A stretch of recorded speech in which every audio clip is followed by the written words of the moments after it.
What's going on, everybody? I'm Dan the Realtor. Today, we've got some bad news for millennials. Also, we're going to be talking about the new interest rate updates. We're going to be dealing with the hot or not, and we're going to jump into the comment section. Welcome to the Real Estate Wire, folks.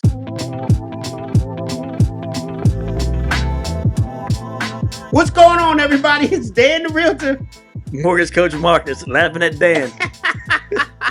And today we're going to be talking about an article that we saw today, talking about the bad news that we got going on for millennials.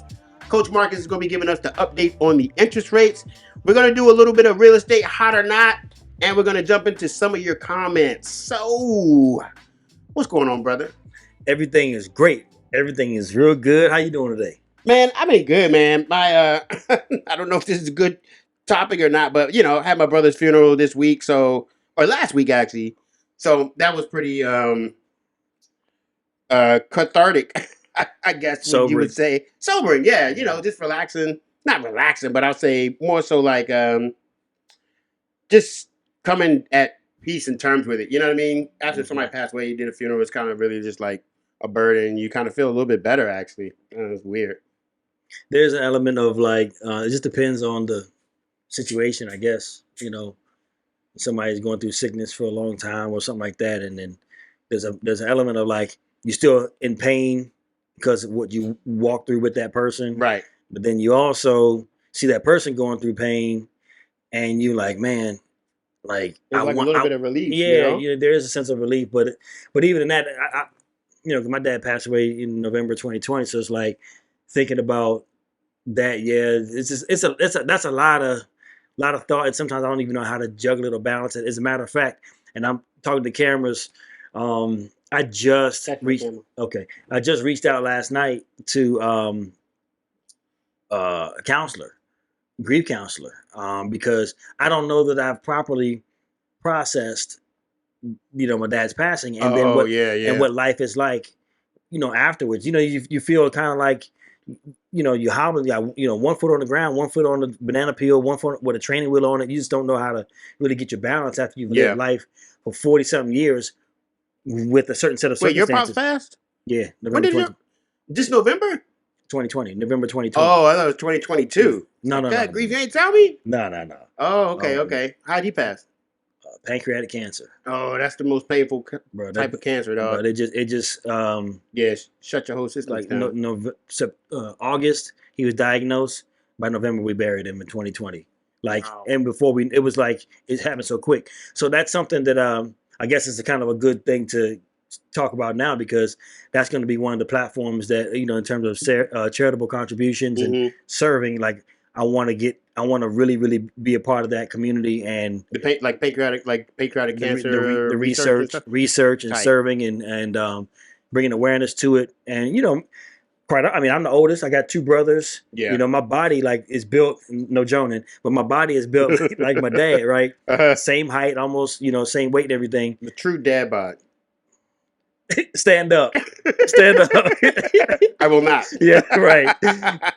So it's like, man, I could be predisposed. So I've gone, my brother's gone to doctors just to see, because I think they call it like the silent killer. And then, if they identify it, by the time they identify it's there, it's almost like it's too much. So I know that's a long conversation that might have got to start on the wrong direction. I think that. I mean, it's good. It happened. It's true, and I mean, I think also people are interested in our real lives too. Like we're not just we're real dudes. Yeah. You're not just models, and well, I'm not. Just good looks. I got feelings and stuff. You know what I'm saying? Do you? I got feelings too. Feelings. I got feelings. I feel like you're lying right now because you ain't no model. Oh, I am a model. I didn't tell you what type of model. You're a hand model? I'm a hand model, like George Costanza. For all the people out there that watch Seinfeld, the 3 of you guys that watch Seinfeld, you'll get that. I rock with Seinfeld. Oh, you get the hand model joke? Not that show, but I rock with it. Yeah. I'm like I'm a Seinfeld nerd, like die hard, yeah. And I feel like that. Stupid. But see, I feel like, so there are different types of comedy, right? Mm-hmm.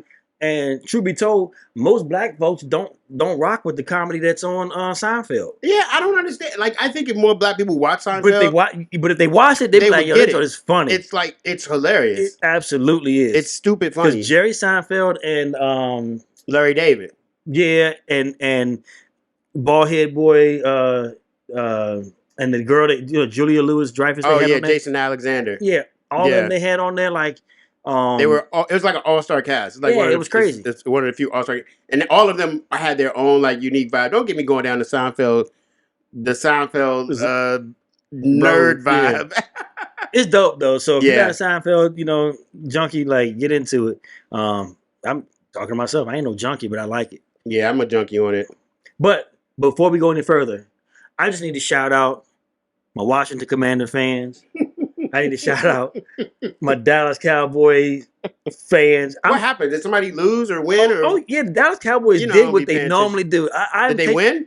Heck no. Oh, they lost. They so front runner. Like they lost to you guys? We bust their head 2 weeks ago. Oh, but not just this game. We didn't make the playoffs. I already know Redskins logic. I haven't been a Redskins fan for a very, very, very, very, very. But you understand the dynamic. I understand you guys' rivalry, cognitive dissonance. Oh, rivalry. Yeah, cognitive dissonance. Rivalry. I'm sorry. I didn't mean to say rivalry. I meant to say. What did you say? I said rivalry. I thought you said that you understand our rivalry. No, I didn't mean to say cognitive dissonance. Okay. I meant Redskins rivalry. Okay. Go ahead. Big words, but so as it always happens, this is our show. We them boys. This is our year. Da da da. And they come out real strong, real good. And next thing you know, so it was in fact not their year again. Oh. And in the media. And so you as a Redskins fan, even though love it. I'm just gonna guess. I don't pay attention at all. Real Estate Wire Squad. This is all the guess right here. Okay, I don't pay attention, but I'm guessing that the Redskins had a crappy year. And you, as a Redskins fan, even though you beat Dallas one time this year, you ultimately lost in the playoffs. And now that Dallas has also lost, you're excited because they lost, and now you guys are all losers together. So, am I guessing that right? So let me go. Let me start from the end. Is this the same plot from 1991? It's been 28 years since they did anything, right? Is this the same story all over again? Pretty much. And it's the rivalry. Like so we actually had a pretty decent year. We could have made the playoffs. Some things happened at the end. But let me go back from the end. Redskins logic. And from the start, I go back to the end of what you said. We both end up on the couch watching these other teams continue to play in the playoffs. Who went on the couch first, though? We did. Yeah. Matter of fact, because we never made the playoffs, right? I'm not surprised. They got into the playoffs. You didn't even have to tell me that. We're going to beat this team. We're going to do that. Mm-hmm. They got their head smacked, right? But they beat y'all. Not in the playoffs because we didn't make it. But the last time we played, we cracked their head. Oh. They beat us earlier in the year. Right. So we split this year. But the point of all of this is the fan base is so annoying, and when they lose, I don't understand Dallas fans that live in DC. I'm like, why are you don't? That's a whole nother show. That's a whole other dude. Dallas podcast. Fans have their own personality. I can tell Dallas fans without even them wearing a jersey. I'm like, you probably like Dallas. Illogical. Like, how? Like it's just at least like Baltimore. Like you from Maryland. That's a whole nother conversation. But again, I just want to shout out Commanders. We doing some good things. We getting better as we go. And Dallas lost. And anytime Dallas loses, it's a win for Washington. So let's rock. So let's get into the top 2 headlines. Today, I got an article from The Insider. And this article is not so good. It is not so good. Not good. Yeah, it's talking about bad news for millennials, and most millennials are going to be in the first-time home buyer category. And so the article talks about the outlook has never been for first-time home buyers. The outlook has never been more bleak. First-time home buyers are older, living with their parents longer, and still struggling to find a home, thanks to America's broken house market. Boy. That's touching on some sensitive topics right there. I mean, and then they said, I wonder how the parents feel about the kids being in the house long. I mean, hey, I mean, it's tough because I mean, when you look at we can keep it real on the Real Estate Wires. The lie that they told us when we were coming up. What's the lie? The lie that all you have to do is go to school, get a good job, invest in stock, bond, and mutual funds, get you a college degree, and get you a 401k. And I remember, like, as long as you get your degree, that's a piece of paper that they'll never be able to take away from you. And guess what? They didn't tell us that piece of paper for most people is going to be worthless. I'm about to say they can't take it from you. They can't take it from you, but it'll be on the wall in a frame. You got your name on it, dude. They can't take it away from you, and you can't give that joint away. Like nobody cares about a bachelor's degree in most. I would say in most subjects. So what I've learned is that we're so far behind in our educational system that our bachelor degree means nothing, right? And then it's like a diploma. What other countries get, like in high school, is sometimes the equivalent of our bachelor's degree, right? So that's the reason why we can't, or we struggle to compete with, India, China, and these, Japan, and these other countries over there. And even when you think about it now, these other countries like the Philippines, how many companies do you know, or people, independent agents, even do you know that outsource their work to the Philippines? Because the Philippines have increased their labor force and their educational system, because they know that, we can live over here cheaply but work for people over here. Right. So I remember I was 19, 18. I don't know. But anyway, my boy graduated from the school that I flunked out of, right? I can't remember what his degree was in, but I remember he could not get a job. And so it goes back to the lie. And I was like, when you went to college, how come you can't get a job? And then when he finally did get a job, it had nothing to do with his diploma, his degree. And I was like, you spent $80,000 to do that? Yeah. I mean, and that goes to, I think the toughest thing, I was reading a book by Bob Kiyosaki, one of his books that he wrote. I think it was Unfair Advantage. You gonna keep calling him Bob? Yeah, he calls himself Bob Kiyosaki. Hey, Nick Bush, is that dude's name Bob or is it Bobby? His name is Robert. Robert Kiyosaki. Look, by Bob Kiyosaki wrote this book, and you're acting all boozy. You ain't arrived. Listen, Bob Kiyosaki wrote a book, and in the book he was talking about how the rules changed, and a lot of the rules changed, and our parents didn't tell us, because our parents didn't know that the rules changed. Right. They didn't know that, hey, you know what? The president took us off the gold standard, and once they took the American dollar off the gold standard, it turned our dollars fiat. Well, what does that mean? Well, when you turn dollars fiat, that means you can just print dollars infinitely. Well, if you can print dollars infinitely, then guess what? Every time you print more dollars, the value of each individual dollar goes down. Right. So that was one change. We moved from the gold standard to this fiat currency that we have now. The second thing that they didn't tell us is that we were moving from analog age to a digital age. And when we moved from analog, which was basically like Nintendo 64-bit, to digital, where we had PlayStation and everything got moved online. We had the year of the iPod, where all our music, we don't have CDs anymore, which is analog. Now we have digital music. Everything got switched to digital. Well, in a digital economy, you're going to have to keep up. So having a degree in psychology or a degree in basket weaving or a degree in whatever, it's no longer enough. Mm-hmm. It's so funny that you said about the CDs and things and our parents not knowing about the analog to digital age. It's because I think they were so caught up in having to work, having to provide, having to do the things. Yeah. That those are things that they didn't really have the opportunity to pause and teach us. Right. Because I don't know about you, but my parents didn't have a degree. Mine didn't either. My brother was the first one to graduate from college and the first one to get it. I don't know if he got his master's first. I think he got. But that's interesting. They didn't have degrees, but they were telling us to go get degrees, and it was that was as far as they knew to tell. They're like, well, I don't know what to do. Go get your degree. They pushed us to the information. They pushed us to the information that they had access to, the furthest information that they had at the time, and that information was saying that this is the best option. Right. And the crazy thing is, I think I did a TikTok about this, but basically, the need for a degree became a self-fulfilling prophecy, right? Mm-hmm. Because everybody was saying, the boomers basically, let's do that, make it easy. The boomers were like, yo, you need to get a degree. Okay, tell your kids, just get a degree. Don't matter what it is, just get it. As long as you got it, you'll be good. You can get you a good, solid job, get you some benefits, get you some bennies. That's my government job. Get you a good government job, get you some bennies. And so everybody went for that. But then the people that were hiring were also the boomers. So then the boomers, where you're working at a job, you may not need a degree, right? But you have so many applicants, you have to basically create some type of test of competence. Mm-hmm. The degree wasn't really anything specialized. It was just, here, this is a test of your competence. At least we know that you can finish something. Yeah. Right? We know that you're not, a complete moron. You can count to 10. You've done enough to get this degree. So that's going to be our baseline qualification to work here at this paper printing store, right? You got a degree in sociology, but you need a degree. It doesn't matter that it's not related to this field or not.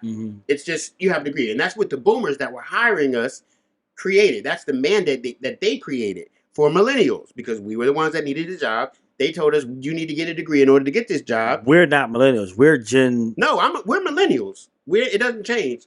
No, you're not a millennial. You're Gen X. Oh, I'm a millennial. I'm older than you. Yeah, you're what, 47? 45. 45? Yeah, you're right at Gen X. You're right, because you were born in the 70s, right? 77. Yeah, so I think it's after 81. Anybody born before 81 is a Gen X. After 81 is millennial. So I'm right on the older millennial. You born when? 82. Oh, so you're in between my brother and sister. Okay. So you're not. So okay. So you'll be I'm 41. Okay. I just turned 41. Okay. So I guess I will be an older millennial now. That's right. Because I called you a second. I called Dan last week and sang happy birthday to Dan. And y'all know what Dan did? Hung up the phone. But I did it on purpose. Stop playing with me, man. I did it on purpose because if y'all watch previous episodes, that means that y'all are watching our content. Hey man, my mom called me and started singing happy birthday. You know what I did? You hung up on your mom? I hung up on my mother. You trifling. I hung up on my mom. So here was an interesting finding that they came up with on the median age of home buyers, right? So in 2021, the median age for first-time home buyers was 35. And for the average home buyer was around age 50. And then the repeat home buyers were like in their 60s. Really? Yeah. Who did they ask? I mean, this was just they studied from a study from the National Association of Realtors. When was that poll taken? It was taken just like let me read this. It was taken last month. That's crazy because your average client is it might be 35. Yeah, my average client's around 30. My average second time buyer is about in their like 40s, 50s. But see, my average buyer, I get a ton of young people. And I mean, so these are millennials that we're talking about. I love working with them. It's a lot of hand holding, but it's a humbling experience because they come in with a lot of information that they get from online, and it takes for me to have to sort through that information and bring affirmation to some of it, correction to some of it, but also like respecting how they feel about what they already are bringing to me, right? Right. Also understanding they're going to be shopping around and do whatever, but which is fine. But talking my talk, and you ain't gonna find nobody better. So make that a short walk. Yeah, exactly. And I think that you bring up a good point, which is, I mean, we're in the age of information, but we also sometimes can run adrift because we get too much information, and it's like, well, who do we listen to? You know what I mean? Like you actually sitting down and taking the time to decipher fact from fiction, myth from truth, and just a kind of commingling of information. And everybody's situation is different. So like you might hear something on the news and be like, oh, yo, Marcus, I heard that interest rates were this and that. Well, yeah, interest rates are this and that. But how's your credit? Like, how's your debt to income ratio, right? Right. So I think that parlays into our second headline, which is interest rates. Yeah, man. So since November, rates have fallen to 4-month lows, even as of last week. So as of last week, we were looking at rates, overnight average rates in like 6.1, the 6.1 range. You could get a government loan at about 5.75, which is great. But as things always do, go up and down. We've been talking about the roller coaster. Today, we're at about 6.2 is the overnight average, and the government loans are still at about 5.75. So it's still a great time to buy. I mean, we are clearly in a buyer's market. Dan, you getting people seller help. In terms we're in the seller's market. Oh, I stand corrected. Yeah, we're still in the seller's market. In the seller's market with some sort of artificial sprinkling of buyers still being able to negotiate. I mean, it's easier for buyers now, but we got to get above 6 months of inventory. Because of the inventory, right. Yeah, I got you. I stand corrected, my bad. But just with the flow of how the transactions go, a buyer submits a contract, asks for closing help from the seller, and the seller is more than likely to give it. Yeah. They getting it. Which is a characteristic of what buyers markets look like, but the inventory piece is where I stand corrected. So when I look at what's happening now, yes, we're on this roller coaster. We're still talking about rates overall being below 6% within the next, maybe by the end of this quarter, but certainly by the end of next quarter by the beginning of next quarter, because the inflation numbers are down from where they've been. Yeah, inflation went down at the beginning of December, right? The inflation numbers came in lower. November 10th is when that first CPI came in, and but it's been remember, coming inflation. in lower ever See, this since. is the thing about inflation. This we did a podcast a while ago, which is don't get too excited or too sad about anything, because inflation, folks, is a lagging indicator. Mm-hmm. So inflation only the inflation. So the numbers for inflation that came out in December are from the activity of October and November. Right. So you could say, yeah, inflation's down, but it was down in October and November, right, and December. But we don't know what October and we don't know now what the inflation is going to be during the next check, the next hike, the next check. Okay, let's see what inflation is doing now. Well, now we're going to see. I mean, I think inflation is going to go back up, because we tend to do this like seesaw thing where we're like, oh, we hear the inflation's low. We see interest rates dropped a teeny weeny bit. Mm-hmm. And I mean, I think we had the most loan applications ever since the last year. They went up when I did my it was on Friday. Mm-hmm. They were up, like, applications were up like 28%. Yeah. Which is great, right? It's amazing. So, it's good. And then but you also got to consider that the existing home sales receded 1.5%. So these are interesting numbers. Like, we have the most amount of mortgage applications, but then we also have the lowest amount of sales transactions that are happening right now. Because you ain't got enough houses for people to buy. Exactly. And there's not enough people putting their houses on the market. And then, so it's still keeping upward pressure on those prices. So people are like, oh, like, how are we still in the seller's market? Yep. Where is this crash going to happen? When is the crash going to happen? Because everybody's waiting for this crash. Well, guess what? The crash is happening right now, if you want to call it a crash.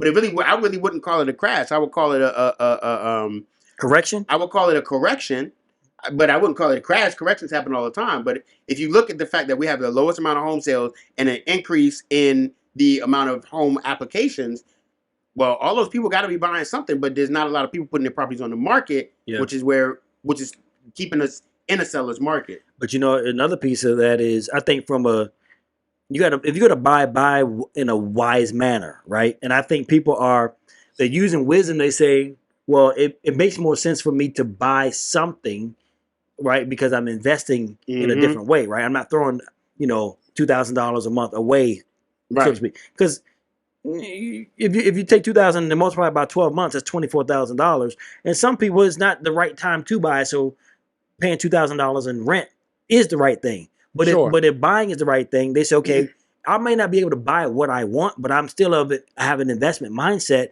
so I'm gonna buy what I can buy now, right, with this money, knowing that it's an investment, and then in a year, 2 or 5 years or whatever, now that money's going to make me some money. And I mean, that's what we're talking about. Look, we are never trying to tell you to just buy just because we're in real estate. I mean, no, we want to give you the information so that if you decide that now is a good time to buy, okay, this is what the market looks like. Or if you say, you know what, I'm going to hold on to my 2.5% interest rate, and then maybe make a move in the summer, or maybe well, then do that. But we're here to give you that information and not just tell you what to do, but give you the information so you can decide what you need to do. Right. And the affordability comments that came out, even in the Keeping Current Matters, which what I'm looking at, just kind of give myself a refresher. Affordability, they're talking about mortgage rates. We've already addressed that. We're talking about home prices, and you've addressed that with the sales. The prices pretty stable, would you say? I mean, up or down? I think the housing. Look, I think we had another average sales price decrease, and I think we're back down to like 2010 numbers as far as like. I believe we're at like a 30% drop year over year. But again, I think that 30% drop is great because houses were way overvalued. Like we started off in the very beginning, although we had tons and tons of activity, the first time home buyer got crushed over the last 2 years. Right, right. They just did, and it's unfortunate for a lot of first time home buyers who've been trying to buy over the past, even 3 or 4 years. Because once things started taking off in 2021, I mean, you saw the article I was reading. Like a large majority of those people were second time home buyers, not first time home buyers. Yeah. Mm-hmm. So prices dropping 30, 20, 30%. That's great. It's really great because that gives other people opportunity to play in the game. Mm-hmm. If you can get in now, your mortgage rate gonna be a little bit higher, but better to get in. It's like this. If you ask me, it's better to get in at a higher interest rate market at a slightly higher, at a lower price, than to get in a hot market with a low interest rate at a higher price. The reason I say that, if you got in the last 2 years, good for you, right? Great. You made a good decision. But you also more than likely paid a little bit more than you would have for that house had you bought in a market like this. Because it was just a hot market. But you got, historically low interest rates. So you're probably going to stay there for a while because you got in on that wave. But if you didn't, now is a really good time. I don't want to say now is a good time to buy a home, but it is a good time to buy a home because you're going to get it at a lower rate. And if it was me, I would rather get it at a lower rate, at a higher interest rate, but a lower price rather, because there's room to go down. Yeah. Yeah, because when I'm running numbers for my clients, I can, like, when I look at your credit, if it's a 680 or whatever, that rate's going to be the rate, right? Now, I can change, and if your price point is $300,000 and we see the numbers, but then the question I always get, well, what would the payment be at 280? Right. Well, okay, you see the payment $20,000 cheaper, and you're like, oh, okay, well that makes a little bit more sense.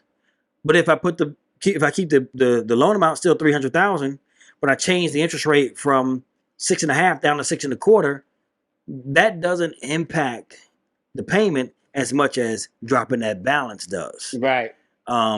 There has to be a significant drop in your interest rate in order for the payment to change over time. And there's some calculations that I some people say, well, every 10,000 represents a certain amount of like change. $60, right? And is that right? So is that fact? So I'm not. So fact or cap? I'm going to say cap. And here's the reason why I say it, because I think there's no shade to the regular consumer. Mm-hmm. That might be what you go to, or that might be what you were taught to do. But it's super easy to go online to Google and type in mortgage calculator and do the number, like, and make it make sense, right? You can really, instead of trying to do it in your head, it's best to probably just use Google. Just go online and do it, or go to my website. I mean, I think most people use that as like a rule of thumb. Like I always say, well, what are your closing costs going to be? I just say 4%. But it messes up every single time. Really?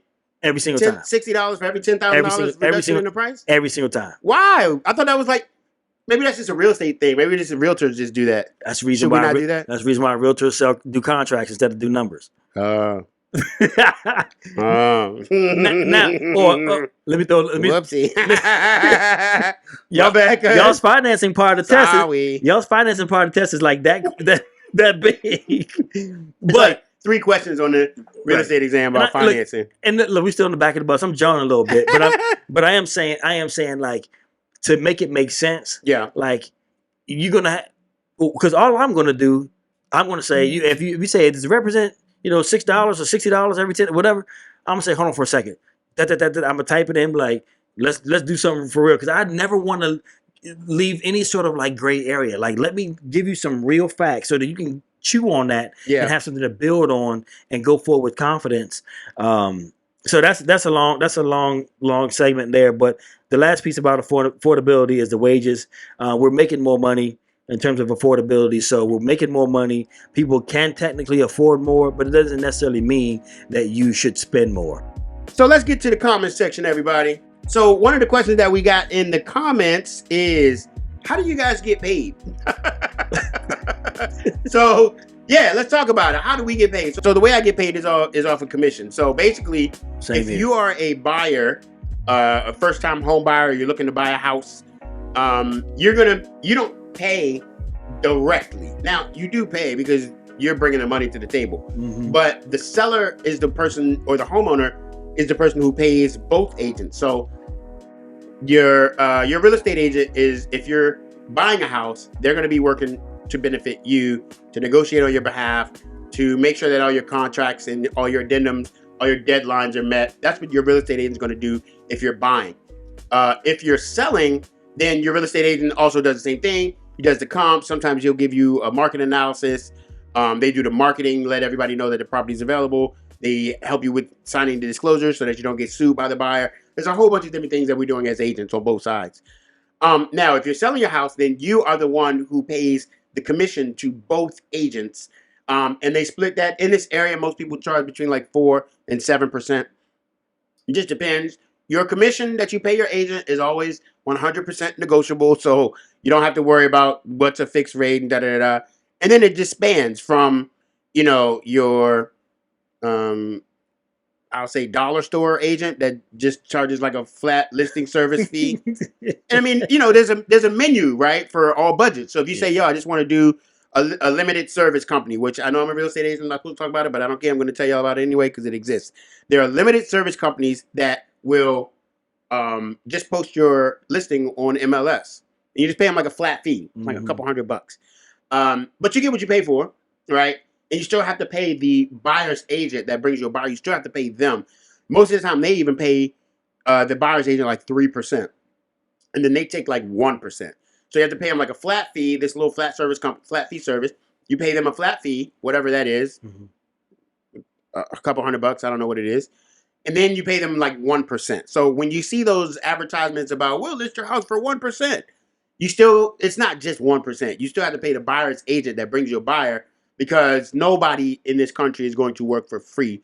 And if you want to liquidate assets, whether you're liquidating stocks, bonds, mutual funds, you have to pay transactional fees, and your commissions are your transactional fees. So how you get paid, Marcus? How do I get paid? I'm a commission employee. I have a base salary that I've negotiated, based upon my tenure and success and production and things like that, with the current company that I work for. So I have a base for them, and then I also get paid commission. So it's based upon the deals that I close per month. So whatever I close between the 1st and the 15th, you get paid for that commission check on the 30th. Is your commission negotiable too? It's not. No, my commission is based upon the deal that I negotiated with my current lender. Oh, okay. So if you're a rookie loan officer, you don't have. You don't really have the production to be able to negotiate a higher commission split, right? But if you're an experienced loan officer, you have, a resume that says, okay, I'm worth X amount of percentage. So whatever I close between the 15th and the 30th, I get paid for on the following 15th. So based upon the amount of loans that I close per month, those loans per month generate a certain amount of income per loan. So the company gets a certain amount of income. If it's a conventional loan, that generates a certain amount of income. Government loans generate a certain amount of income. Jumbo loans generate a certain amount of income. But based upon the volume of what I've produced, I will get a certain percentage of that volume. The borrower never pays me anything. The seller never pays me anything. So when that deal goes through at the table, the company that I work for then pays me out, based upon my production. Got it. Okay. I've realized we've got to do the how to not. So let's do it right now. That's next, right? I thought it was next. Nah, the comment section is usually last. Oh, okay. Don't matter. It's the real estate wire. We building as we fly. So let's get into the real estate hot or not. Yeah. We got that down like pretty much like solid now. Yeah, that was pretty dope. We could take that on the road and just do that one part for like the whole show, and then thank you, we're out.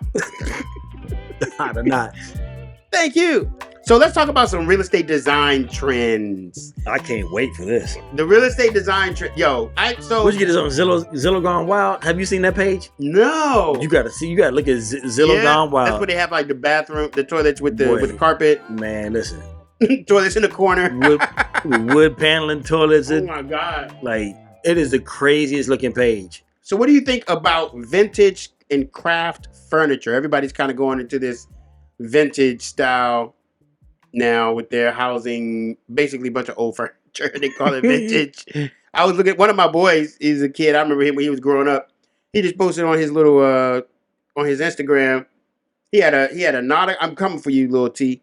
He had a Nautica jacket, Nautica, and like some Wrangler jeans and like some New Balance.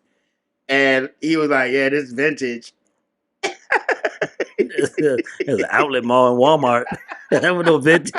I was like, "That's not vintage." Like, are we old people now? You know, they got that show called that '90s show now. They had that '70s show. Oh, the '90s show. Because when we were coming up, the '70s was like a long. But if you really look at the numbers, the '90s are the age that they were when they did that '70s show is the age we are now when they're doing that '90s show. Like kids who were born now look at the '90s the same way we look at the 70s. Is that on regular TV? Yeah, it's on Netflix. I mean, that's regular TV. I need to check it out. Yeah, it's called that '90s. I ain't seen it yet. I'm gonna watch it though. I'm about to see. Yeah, we're old people now, bro. He had on a vintage Nautica, and I remember being in 8th grade wanting that Nautica jacket. Like, my parents would never buy it for me. Bell bottoms are coming back. I know. I've seen them. I'm not like it. I didn't like them then. I didn't like them when they came in like. Because they came back during our day too, like in '99, everybody was wearing wide legs. Yeah, that during that like neo soul style, and everybody remember. Yes, but they kind of merged the like the jogging pants. I've seen like the jogging. My wife bought pair. I think they were like the jogging pants kind, but then they bell out at the bottom. Oh dear, can we leave these things where they died? In the 70s, people. But vintage and we vintage furniture. What do you think? I'd have to see what it looks like, but hot or not. If it's wood, you know, if it's like if it's like a wooden coffee table or antique chest or something like that, that's something I'm using actually in my man cave that I'm putting together. I'm with that. I'm with like some of the vintage wooden pieces. Yeah. Maybe some vintage art. I'm cool with that. Them old joints to be heavy than a mug, like not the super heavy IKEA cheap. Not the super heavy stuff, but not the IKEA junk. The grandma furniture. I'm talking about like we have an antique shop in town, and I actually got it from there. And it was a super dope chest that I bought. Yeah. But so I'm cool with the wooden pieces. But if it's the fabrics, I'm probably not. Yeah. I'm not that. I'm actually one thing I think is dope that I want to do more of. Wife, my sweet, beautiful wife. I want to do more like wallpaper, yo. I know. Really? I want to do like the old school, like cloth wallpaper. Ugh. I know. That's not hot. Dude, when you juxtapose it with like a modern vibe. You want velvet wallpaper? Yeah, I want velvet. I want you to rub your hands on it and feel like you're in a lounge somewhere. Write your name on it. And like put your little hand waves in there. That's actually suede. But yeah, velvet too. But I do. I want like some cloth wallpaper, and throw it. Because our style is kind of like mid-century modern. So like I think throwing like something really, really, our house is old as a goat, right? So everything in there is old. So I like that, and I want to add like all our furniture is modern, but I want to throw like some grandma wallpaper up in that joint and like, it's coming back, though. Now I would say that vintage look. I think my sister did it in one of her rooms. Or like I've seen this vintage like tile look in the bathroom. You seen that? It's like black and white, like designs or whatever, and that's cool. Everybody is going back to that black and white. I don't like it per se. My sister-in-law. They put some wallpaper in their powder room on the first level, which is actually pretty cool. But that was cool. But I just can't say that whole look is something I would want. Speaking of vintage, like, and you talking about your house being old, like this neighborhood is an older neighborhood, but that's where the good and well built homes actually are. And I have to say too, and just in Montgomery County in general, like Montgomery County has like. I'm a PG boy, born and raised. Don't get me wrong. I love PG. Real Estate Squad. Trust me, I love PG. But Montgomery County, like the houses over here are like, and they're not super expensive. Like they're Montgomery County is well priced, but they just have a lot of older, like unique, kind of cool, different houses. A lot of the neighborhoods like just have a bunch of different houses, and I like that. And speaking of your love for Prince George's County. Next time, I need you to bring some of the snickerdoodles I'll bring you some Snicks. Because I'll be over there all the time. I was gonna ask you. I was like, you. Okay. I got you. You know I'm the Snick head, dog. I go in there, I rack up, but when I get the Snicks, I get like a box. I would say you bought a box and they didn't last. They didn't last but a day and a half, right? Nah, they don't last. They don't last. I mean, especially in my house. Nah, them joints be cranking. Yeah, you're gonna have to bring a box for yourself and one for me because snickerdoodle is my favorite. So what do you think about house plants? House plant, like I mean, like it's a new style. Everybody's jumping in to get more house plants. I think that's like some new style trend. Like we're talking about like green plants in the corner in the pot. Yeah, like a house plant. Absolutely. I when you first said it, I was like, green thumb? Nah, not really. I mean, I can get some stuff to grow, but yeah. My grandmother was nice with it. For real? Yeah, my wife, she has she's had orchids in the house. She got a couple plants in pots. I have an aloe plant. Did you grow up with an aloe plant in the house? Nah. So we did. Like my mom. We didn't really have any plants in my house when growing up. My mom got into that. They were all fake. You cut, and get a cut on your hand. Oh, you put the aloe on there? Does it work? Yeah, it works. Does it sting? Does it sting? Sting. It doesn't sting and it doesn't stink. So I don't know. Sting. I don't know what word you saying right now. I said, does it sting? Spell that. Stang. STANG. Oh, not stink. Stank. Oh, stank. No, it doesn't. No, it doesn't. Stang, like sting. Does it burn? I know y'all hear. I know y'all hear what I hear. You can't hit my PG accent. I said, does it sting? Yeah. Sting. No, it does not sting. Oh, that's what I was thinking. Like it's sting. No way. Well, all right. Get you a little aloe plant. So I took this aloe plant. So I guess maybe I do have a green thumb. I think this aloe plant was probably about this big. That joint is like this big now. But the leaves. You use it for medicine? I do sometimes. Oh, yeah. Okay. One time when I went to Miami, caught myself trying to get a little tan, if you want to call it. So I don't even understand that word. So I put on the tanning oil and all that. Whatever. Man, I went to Miami and didn't recognize how intense that sun is. Oh yeah, boy, let me tell you, that thing baked me. I was like a rotisserie chicken. I've never used no type of sunscreen, tan, nothing. Boy, I've been to the beaches of the world. I've never been sunburned. Never had. All I do is just get toasty dark. Well, I never thrown a lick of sunscreen oil, nothing. Never been burnt. I put that stuff on. Really? Yeah, and I mean that thing had, like I said, rotisserie chicken, bro. Because I think that oil intensifies the heat. I don't know what it does. I think that's what it does. It's like you put oil on a bacon. You're gonna yeah. Yeah, you're not supposed to put oil on, dog. I mean, I do it everywhere we go. I just like the way my skin turns when. I mean, you gotta lotion up. I'm talking about like going to the beach and then putting like that tan in the oil. Yeah, but see, I like the reddish tone that comes out when I. Oh, really? All right. So don't be trying to hate on hacks over here. Don't be trying to hate on me, the Egyptian in you. Whoa. But are you Egyptian? Yeah, like in my. Oh, I do see the Egyptian. Get out of here, Dad. You do. You like Arab? If I show, if I show you this picture, figured it out. If I show you this picture with me, like my beard, and I got a do rag on. Oh yeah. Man, listen, my mom, she makes fun of me with this picture every time. She's like, "You look like you are from over there." But real talk, like the southern. How are you? The southern part of Egypt, Aswan is where my family's from. Oh, like how many generations ago? Don't give me like some ancestry. No, my biological grandfather is Egyptian. Oh yeah, my mom's. Yeah, see, because you got the sunken in like dark like Roman. Oh, okay. Yeah, this nose. My nose used to be wider when I was growing, but somehow like something changed. Really? Like my nose. Think your face just got fatter. You gonna keep trying. Thank you. I'll be here all night. But like I said, I think it's the Egyptian, like that reddish that comes out. But anyway, man, the whole point of this story is about the aloe. But it made me think about like when my mom, we would get it cut. My mom would cut the aloe plant, squeeze the stuff out, and then put it underneath the Band-Aid. Yeah, and the cut would be straight after like a day or two. He just spray Bactrim on it. No, Bactine. Bactine. That joint was sting. Did y'all grow up with Bactine in the back with a Bactine, Dad?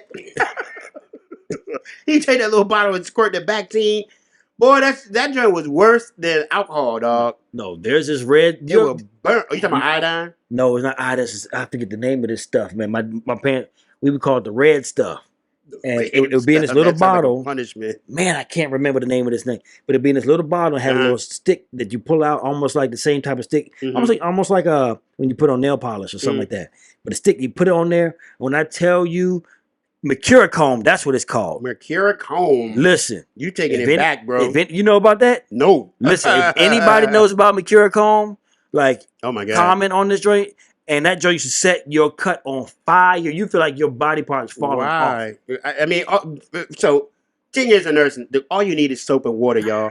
You don't need to be doing all this abuse to your children. I keep forgetting about you being a nurse. Yeah, they don't have no Bactine and Mercurochrome in the hospital. It's just soap and water will clean 99% of your wounds. Just put soap and water on the joint, yo. Boy. And just keep it clean, pat it down, and put a Band-Aid on it. Let that joint heal, man. Maybe some Neosporin, but I don't even do Neosporin for real. I heard Neosporin attracts oh really? The bacteria. Probably do. Well, that reaches the end of the show, ladies and gentlemen. Thanks for joining. If you are not subscribed, go ahead and do us a favor. Like, subscribe, and put the notifications on so that you guys are the first to know when we drop new content. If you're listening on Apple Podcasts, we're available on all platforms. Spotify, Google, all of the platforms. iHeartRadio. Go ahead and make sure that you subscribe and share this podcast to anybody that you might think is dope. When you like and comment on our podcast, it really helps us out with the YouTube people to let them know that our content that you guys like our content. And go ahead and let us know what you think. Also, any questions that you have or any feedback or any ways that we can help make the show better. How can they find you, Marcus? At Mortgage Coach Marcus on all social media platforms. And I'm Dan at danwheelersellshomes.com on all platforms. Dan Wheeler Sells Homes and my website, danwheelersellshomes.com. So take a look at that. We really appreciate you guys for joining today. For all of us here at the Real Estate Wire Squad, we are out.